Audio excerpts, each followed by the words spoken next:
नमस्कार साथियों, आप सभी को दिवाली की हार्दिक बधाई और शुभकामनाएं।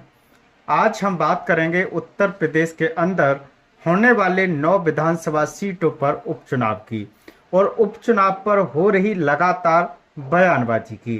तो इसमें आज हम बात करेंगे अखिलेश यादव और केशव प्रसाद मौर्य की।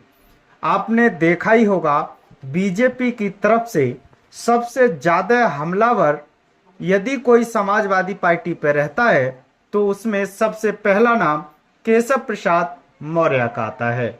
चाहे वो किसी भी मुद्दे को लेकर विपक्ष को घेरने का काम करते हैं तो वो लगातार अखिलेश यादव पर कमेंट करते हुए दिखाई देते हैं। उसी तरीके से आपने देखा होगा, अखिलेश यादव केशव प्रसाद मौर्य पर ज्यादातर कोई ऐसी टिप्पणी नहीं करते हैं जिससे कि वो केशव प्रसाद मौर्य वीएस अखिलेश यादव बने। लेकिन जब मामला तूल पकड़ जाता है तब समाजवादी पार्टी के राष्ट्रीय अध्यक्ष अखिलेश यादव काफी तीखा हमला डिप्टी सीएम केशव प्रसाद मौर्य पर करते हैं। जैसे आपने आज का एक वीडियो देखा होगा जो काफी वायरल है, जिसमें एक वाइट में अखिलेश यादव एक शब्द कहते हुए दिखाई देते हैं। वो शब्द कहते हैं कि बीजेपी के अंदर एक जोकर भी है, यानी एक जोकर का नाम लेते ही सीधा सीधा जो अटैक होता है वो केशव प्रसाद मौर्य पर होता है।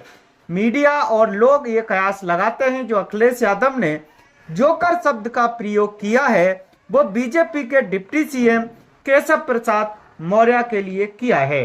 ऐसा इसलिए भी माना जा रहा है, केशव प्रसाद मौर्य ने कहा कि 2047 तक अब समाजवादी पार्टी कभी सत्ता में नहीं आएगी।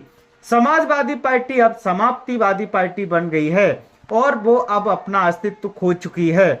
आपने देखा होगा, ऐसे ही बयान वो लगातार देते रहते हैं। इसी पर आज एक बड़ा बयान सपा सुप्रीमो अखिलेश यादव ने दिया।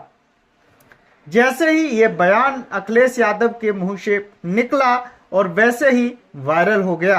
लगातार लोग इस बात को भी कह रहे हैं कि केशव प्रसाद मौर्य ने अपने मौर्य समाज की भी बात को संसद और विधानसभा में अभी तक नहीं उठाया है, इसलिए उनका जोकर कहना बिल्कुल सही है। इसी तरीके से आपने देखा होगा, ओबीसी को लेकर 69,000 शिक्षक भर्ती को लेकर कई बार ओबीसी समाज के बच्चे केशव प्रसाद मौर्य के आवास पर गए, उनके घर पर गए, लगातार धरना प्रदर्शन किया। एक बार भी उन्होंने उस शब्द को 69,000 शिक्षक भर्ती को विधानसभा भवन में उठाने का कार्य नहीं किया। ऐसा लगातार जब आरक्षण को खत्म करने की बात करता है पूरा विपक्ष उसके खिलाफ होता है, लेकिन डिप्टी सीएम केशव प्रसाद मौर्य एक शब्द भी नहीं बोलते हैं। और रही बात ओबीसी समाज के बाद, खुद उनके समाज की जो मौर्य समाज है उन्होंने अभी तक अपने समाज के लिए भी ऐसी कोई बात और ऐसा कोई उत्थान के लिए कार्य नहीं किया है। लोगों का विश्वास केशव प्रसाद मौर्य से लगातार हटता जा रहा है। आपने देखा होगा 2024 के परिणाम जब बदले उसमें सबसे बड़ा जो योगदान रहा समाजवादी पार्टी की तरफ वो रहा साक, सैनी, कुशवाहा, मौर्य, पटेल, कुर्मी जैसे अन्य समाज ने, ओबीसी समाज ने समाजवादी पार्टी को वोट किया। इसका एक बड़ा ऐतिहासिक परिणाम समाजवादी पार्टी के पक्ष में आया है। तब से लगातार सपा सुप्रीमो अखिलेश यादव, उनके अंदर एक जो नया जोश, नई ऊर्जा और जिस तरीके के परिणाम के बाद मिली है उसे वो लगातार बनाए रखना चाहते हैं। पीडीए के नाम पर 2027 का चुनाव भी वो लड़ना चाहते हैं। इसी का सीधा इफेक्ट दिखाई देता है कि अक्सर डिप्टी सीएम केशव प्रसाद मौर्य के जो बयान होते हैं उससे बचते हुए नजर आते हैं सपा सुप्रीमो अखिलेश यादव।